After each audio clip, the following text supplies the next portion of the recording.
ನಮಸ್ತೆ ವೀಕ್ಷಕರೇ, ಬಿಪಿಎನ್ ವಾಹಿನಿಗೆ ಸ್ವಾಗತ. ನಾವೀಗ ಹೇಳಲು ಹೊರಟಿರುವುದು ಇತಿಹಾಸ ಕಂಡ ಮೊದಲ ವಿಶ್ವಯುದ್ಧ. 20ನೆಯ ಶತಮಾನದ ಮೊದಲ ಭಾಗದಲ್ಲಿ, ಅಂದರೆ 1914 ರಿಂದ 1918 ರವರೆಗೆ ಸಂಭವಿಸಿದ ಮೊದಲನೇ ವಿಶ್ವಯುದ್ಧ ಮಾನವನ ಇತಿಹಾಸದಲ್ಲೇ ಒಂದು ಪ್ರಮುಖ ಘಟನೆಯಾಗಿದೆ. ಇದು ಮೂಲತಃ ಯುರೋಪಿನಲ್ಲೇ ಸಂಭವಿಸಿದರೂ ಕೂಡ ಕ್ರಮೇಣ ಇಡೀ ವಿಶ್ವವ್ಯಾಪಿಯಾಗಿ ಆಸ್ಫೋಟಿಸಿತು.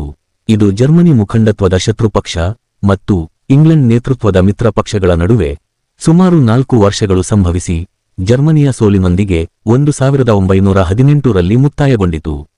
ಈ ಯುದ್ಧದಲ್ಲಿ ಹಿಂದೆಂದೂ ಕಂಡರಿಯದ ಹೊಸ ಶಸ್ತ್ರಾಸ್ತ್ರಗಳು, ಯುದ್ಧ ವಿಮಾನಗಳು, ನವೀನ ಯುದ್ಧ ನೌಕೆಗಳು, ಟ್ಯಾಂಕರ್ಗಳು, ಜಲಾಂತರ್ಗಾಮಿಗಳು, ಸ್ಫೋಟಕಗಳು, ವಿಷಾನಿಲಗಳು ಬಳಕೆಯಾದವು. ಅದರಿಂದುಂಟಾದ ಸಾವು ನೋವು ನಷ್ಟ ಅಪಾರವಾಗಿತ್ತು.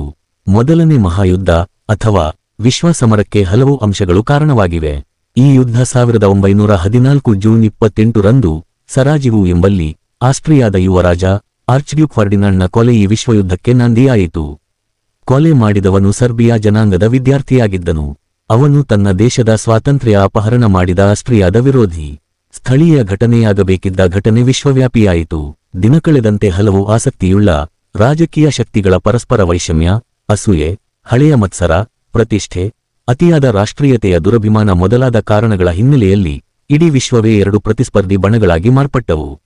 ನಾಗರಿಕ ಪ್ರಪಂಚದ ಬಹುಭಾಗವನ್ನೊಳಗೊಂಡ ಪ್ರಪ್ರಥಮ ಮಹಾಸಂಗ್ರಾಮ ಜುಲೈ 28, 1914 ರಿಂದ ನವೆಂಬರ್ 11, 1918 ರವರೆಗೆ ನಡೆದ ಈ ಯುದ್ಧದಲ್ಲಿ ಜರ್ಮನಿ ಮತ್ತು ಆಸ್ಟ್ರಿಯಾ ಹಂಗರಿಗಳು ಒಂದು ಕಡೆಯೂ, ಫ್ರಾನ್ಸ್ ಮತ್ತು ಗ್ರೇಟ್ ಬ್ರಿಟನ್ಗಳು ಇನ್ನೊಂದು ಕಡೆಯೂ ಪ್ರಧಾನವಾಗಿ ಕಾದಿದುವು.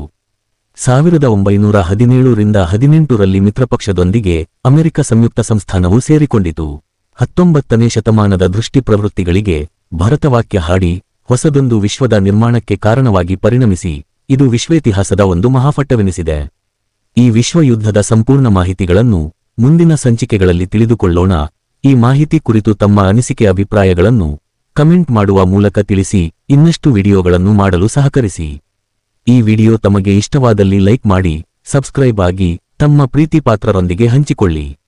ಈ ವಿಡಿಯೋ ವೀಕ್ಷಿಸಿದ್ದಕ್ಕಾಗಿ ಧನ್ಯವಾದಗಳು.